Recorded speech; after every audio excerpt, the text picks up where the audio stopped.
Bien, en Iquique Televisión estamos en esta oportunidad con Walter Macuada, quien es el líder de consultoría de ciberseguridad para Tsoft. Él estuvo con nosotros en otro programa, en otra entrevista. Su entrevista fue bastante vista. Fíjese que notamos que a la gente le interesa el tema, sobre todo ahora que se cumple un año de la ley marco de ciberseguridad en nuestro país. ¿Cómo estás, Walter? Bienvenido. Muchas gracias, Karim. Buenas tardes. Gracias por la oportunidad de compartir con ustedes. Así que todo bien, aquí seguimos avanzando. Marco, ¿qué significa esta ley? Primero pongámonos en este contexto. ¿Qué significa que haya una ley que tiene un año y que sea ley marco de ciberseguridad? Bueno, como su nombre lo dice, Karim, efectivamente es la ley que nos va a dar, como se podría decir en un lenguaje simple, el paraguas para poder ir desarrollando otros elementos complementarios de la ley, ¿vale? Por lo tanto, la ley marco nos da las directrices, ¿cierto?, de cuáles son los elementos que busca ayudarnos, ¿cierto?, en todo este contexto. Por lo tanto, eso es el concepto de la ley marco. Y obviamente con el tiempo se han ido definiendo decretos de ley, ¿cierto? O normativas, ¿cierto? Incluso la ley que salió después, ¿cierto? Que fue la 21719 de protección de datos. O es decir, van a seguir apareciendo elementos complementarios. Perfecto. Esto sería el inicio de alguna nueva era en legalización, me imagino, ¿cierto? Porque hace unos Totalmente. años no existía, ¿no? ¿Qué ibas a decir? No, no te puedo dar el root, o no me tome la foto, no sé qué cosa. Antes era distinto. ¿Qué cosas se pueden destacar? ¿Algunos avances que se puedan destacar a partir de hace un año hasta ahora en esta materia? Mira, yo creo que lo más esencial es el concepto de conciencia, que obviamente todavía queda espacio para ello, pero te podría decir que el gran factor desde obviamente el nacimiento y generación de la ANSI es todo el concepto de concientización que se tiene que ir empujando con todo esto, es decir, que los ciudadanos realmente logren entender, no solamente las organizaciones públicas y privadas, sino que también nosotros como ciudadanos vamos a entender la importancia de nuestros datos, cómo manejarlos de manera más adecuada, que si bien es cierto recae mucho en estas organizaciones, pero lo cierto es que nosotros también debemos ir entendiendo cómo el país, ¿cierto? Desde el punto de vista legal, se está preocupando de que estos elementos funcionen de la mejor manera posible, sin perder de vista que se Ujú. conecta con la evolución que han habido en otros, sobre todo en Europa, ¿cierto? Con la GDPR y otras leyes que Claro. obviamente nos van permitiendo ir desarrollando y posicionándonos en la región. Ok, ahora por otro lado, también se creó la Agencia Nacional de Ciberseguridad, que comenzó a funcionar ahora en enero del 2025. ¿Cómo ha impactado también esta estrategia de seguridad, de ciberseguridad a nivel nacional? ¿Qué podemos esperar que venga ahora desde esta Agencia Nacional de Ciberseguridad?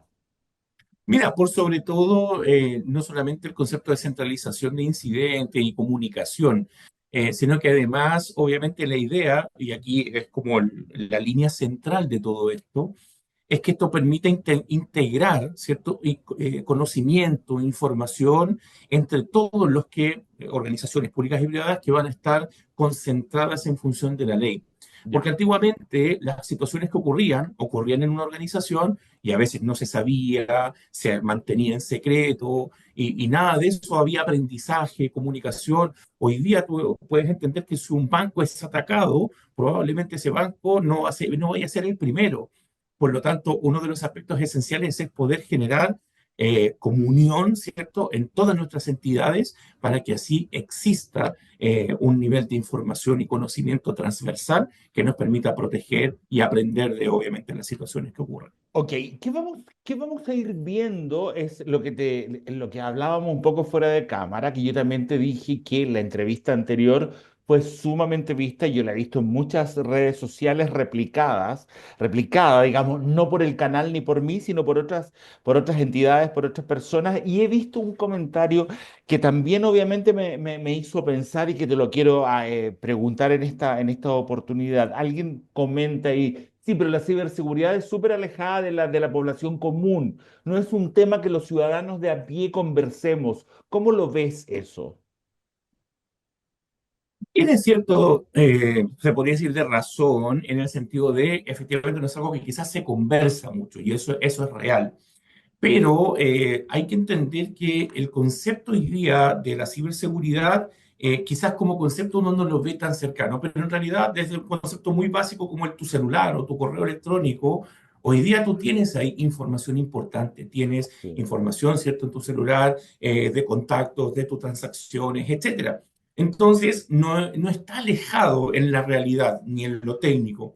Yo te podría decir que lo relevante de todo eso es entender que gracias a la ley, las organizaciones le van a dar mucho más refuerzo a todos estos conceptos y nosotros como ciudadanos lo vamos a ver.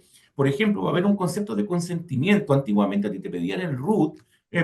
Oye, tú me das tu root, ¿cierto?, para poder hacer tal cosa y no te decían para qué, En no el te decían si la supermercado, en la información es farmacia te piden el RUT, sí. y simplemente tú no sabías para qué. Hoy día, con el concepto de la ley, te van a tener que decir para qué. Y lo más importante aún, tú vas a tener derecho, por ejemplo, a solicitar que te borren información si es que tú no quieres seguir teniendo relación con esa Ok. entidad. Entonces, van a haber muchos derechos y muchos elementos que van a nosotros, insisto, como ciudadanos, a ayudarnos a poder proteger de mejor manera, ¿cierto?, nuestros datos y, por ende, nuestra información en nuestra huella digital. Ok, Walter, acá tengo una pregunta que dice, la ley impone exigencias específicas a los operadores de importancia vital y entidades clave.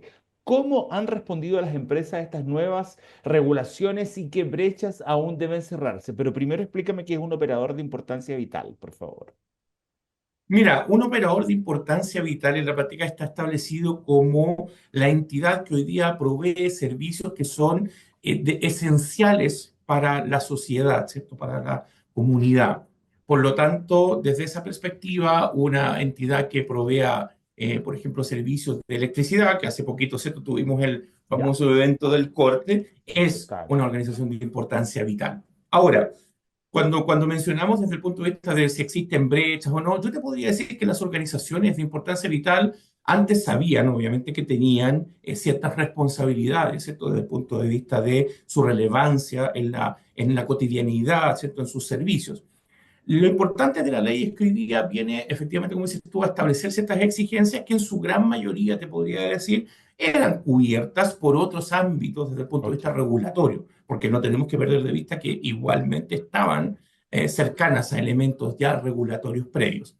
Sin embargo, obviamente esto le pone un cariz mucho mayor desde el punto de vista del cumplimiento con normativas, estándares y definiciones de la ley que son muy particulares y obviamente que hacen que, en este caso de los operadores de importancia vital, ciertamente tengan esta conciencia de que ahora ya hay un tema legal de por medio y por lo tanto otras características que también van a tener que subir. Así que de brechas van a existir, por supuesto, complejidades como todo, pero créeme que en su gran mayoría sabemos que hay muchos de estos elementos que ya también estaban relativamente cubiertos por estas entidades por su naturaleza.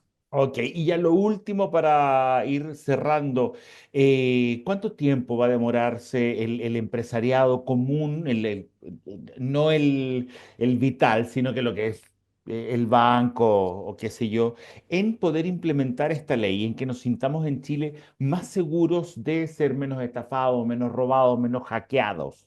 Cuéntame un poco eso. Mira, y yo te diría que lo que hay que mirar de todo esto es que hay ciertos tiempos definidos. Formalmente, ¿cierto? A finales del 2026 ya todas las organizaciones debiesen estar conectadas, ¿cierto? Y ser cumplidoras de los ámbitos definidos en la ley, ¿vale? Por lo tanto, ya hay un tiempo específico definido para que se pueda trabajar en todo esto.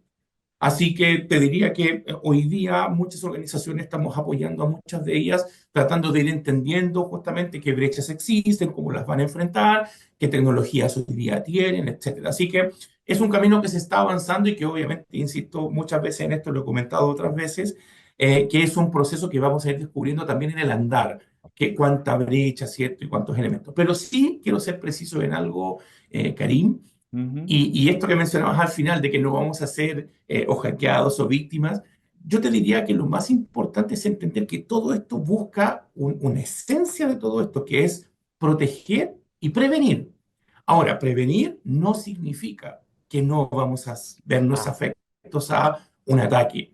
El punto es responder a tiempo, saber obviamente cómo se dan, saber mantener una operación, ¿cierto?, dentro del concepto de la continuidad y por lo tanto el tema no es que no nos vaya a pasar nada, todos quisiéramos, pero la verdad también el factor nuestro, no solamente de las organizaciones, sino que el factor humano, también es muy relevante en todo este proceso. Y por eso también insisto tanto en que esto tiene que ser un foco también de la ciudadanía y que la ANSI y como también otras organizaciones vamos a estar apoyando y ayudando a que esto cada vez más se entienda. Ok, muchas gracias, Walter. Que estés muy bien. Igualmente, gracias, Karen. Gracias a ti. Walter Macuada, entonces, líder de consultoría en ciberseguridad de Tsoft.